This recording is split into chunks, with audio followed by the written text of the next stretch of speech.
My girlfriend played the victim, so I showed everyone the truth.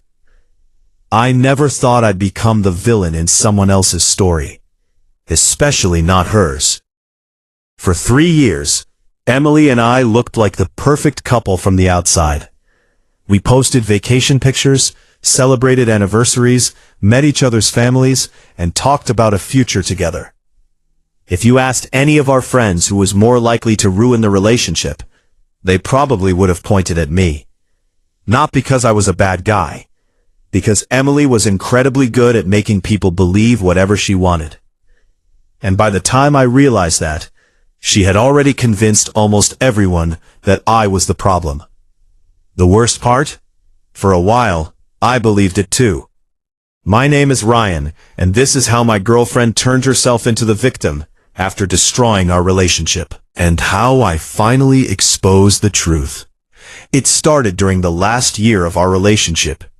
At first, the changes were small. Emily became distant. She started keeping her phone face down. She laughed at messages she wouldn't show me. She suddenly needed more personal space. I tried to be understanding. Relationships go through phases. People get stressed. People change. At least that's what I kept telling myself. Whenever I asked if something was wrong, she'd smile and tell me I was imagining things. You always overthink everything. That became her favorite sentence. And eventually, I stopped asking questions. But deep down, something felt off. One Friday night, I was waiting for her at a restaurant. We had planned the dinner a week earlier. I arrived early. She arrived 45 minutes late. No apology, no explanation. She sat down, looked irritated, and spent half the meal staring at her phone. I finally asked what was going on. She sighed dramatically. Ryan, why do you always make everything a problem? I remember sitting there completely confused. I wasn't yelling. I wasn't accusing her of anything. I had simply asked why she was late. But somehow, by the end of the conversation, I was apologizing. That should have been my first warning sign. Months passed. Things got worse. Arguments became more frequent. Every disagreement followed the exact same pattern.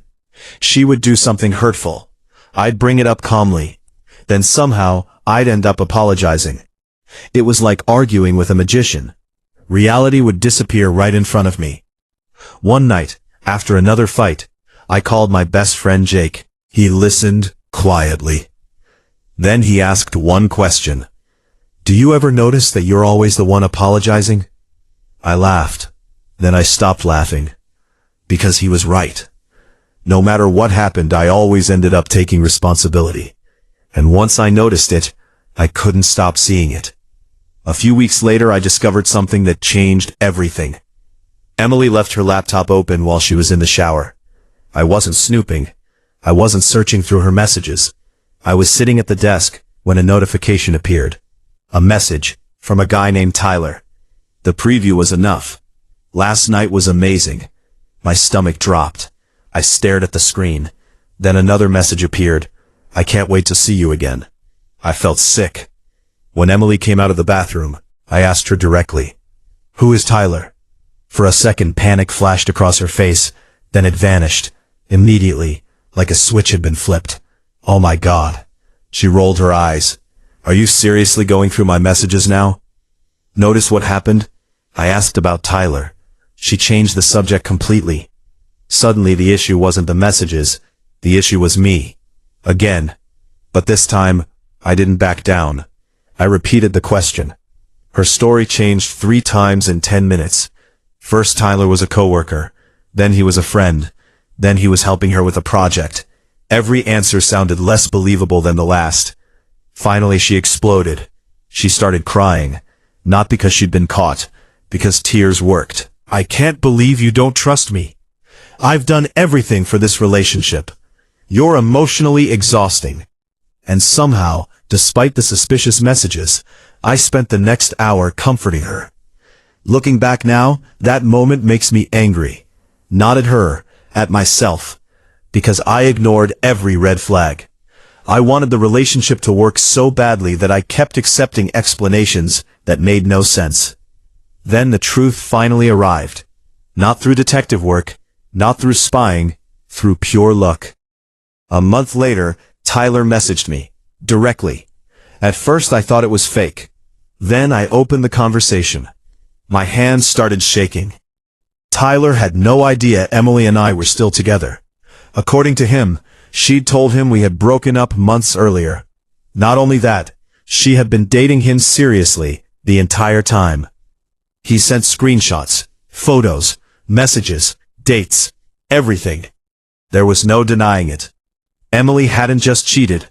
She had built an entirely separate relationship, and she'd been lying to both of us.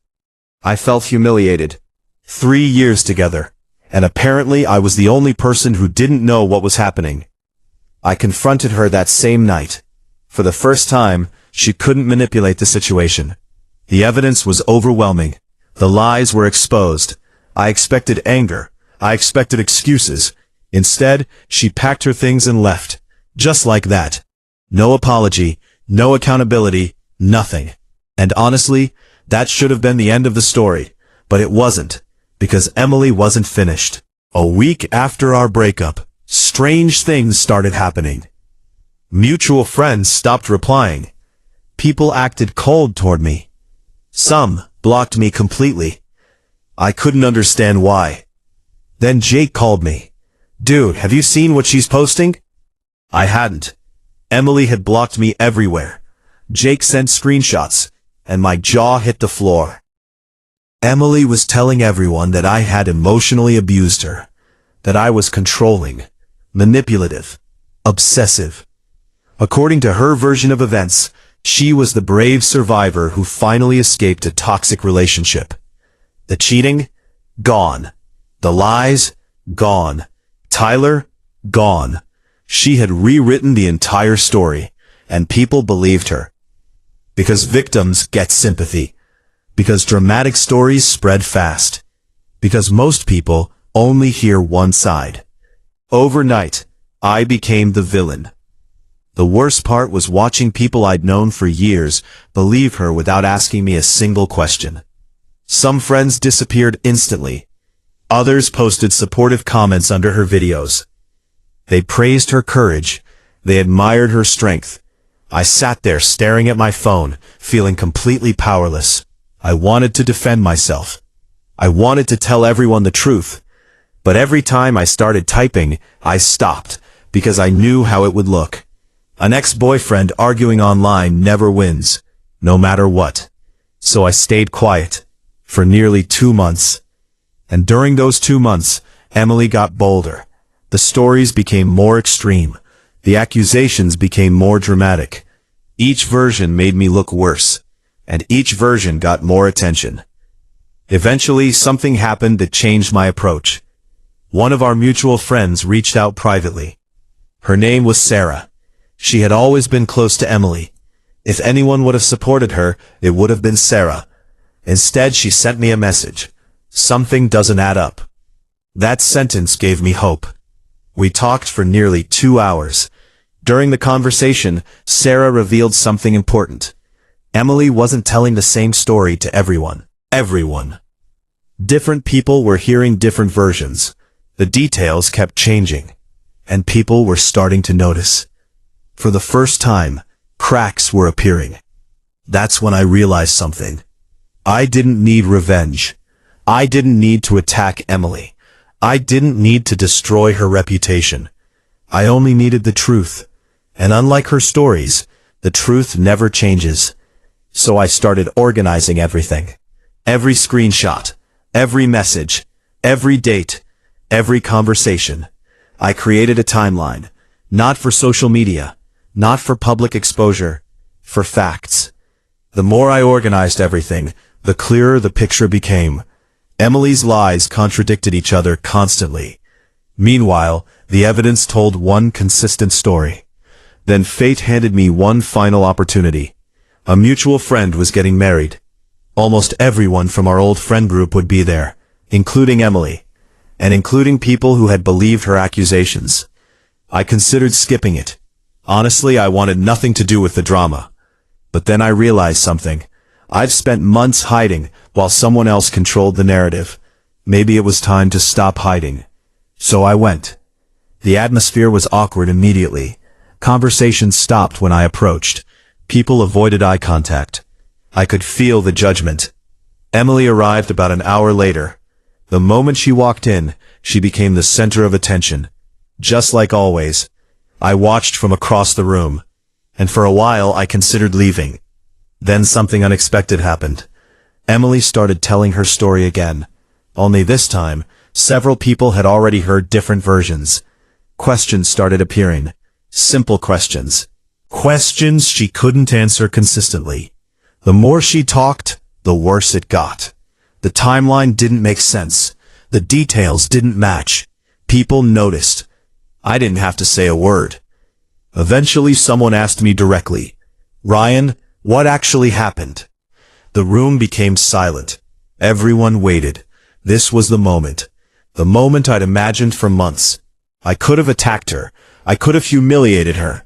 I could have exposed everything publicly. Instead, I stayed calm. I simply opened my phone and showed the evidence. The messages, the dates, the screenshots, the conversations with Tyler. Nothing emotional, nothing dramatic, just facts. One by one, people looked through them. The room changed. You could literally feel it. Not because I was convincing, because evidence doesn't need convincing. The truth speaks for itself. Emily tried interrupting. Then she tried explaining. Then she tried crying. But none of it worked anymore. Because everyone was looking at reality. Not her version of reality. Actual reality. Eventually she grabbed her purse and left, without another word. And for the first time in months, I felt something unexpected. Relief. Not victory. Not satisfaction. Relief. Because I wasn't carrying the burden alone anymore. People finally knew the truth. The following weeks were strange. Several friends apologized. Others admitted they should have asked questions before judging me. A few disappeared completely. And honestly, I was okay with that. If someone can abandon you based on one side of a story, they're probably not meant to stay in your life. The biggest lesson wasn't about Emily. It was about perception. I learned that some people aren't interested in truth. They're interested in narratives. And whoever tells the better story first often wins. At least temporarily. But temporarily is the important word. Because lies require maintenance. Truth doesn't. Lies need updates. Truth stays the same. That's why Emily eventually lost control of the narrative. Not because I exposed her, because she couldn't keep track of her own stories. Meanwhile, I had reality on my side. A year later, my life looks completely different. I'm happier, healthier, more confident, and far more careful about who I trust. As for Emily, I honestly don't know much, and that's exactly how I want it. Some people think revenge means making someone suffer. I disagree. Real revenge is moving forward. Real revenge is refusing to let someone's lies define your future. Real revenge is building a life so good that the people who hurt you become irrelevant. And that's exactly what I did. Because in the end, I didn't destroy her reputation. I didn't ruin her life. I didn't get even. I simply showed people the truth. And sometimes, that's more powerful than any revenge could ever be.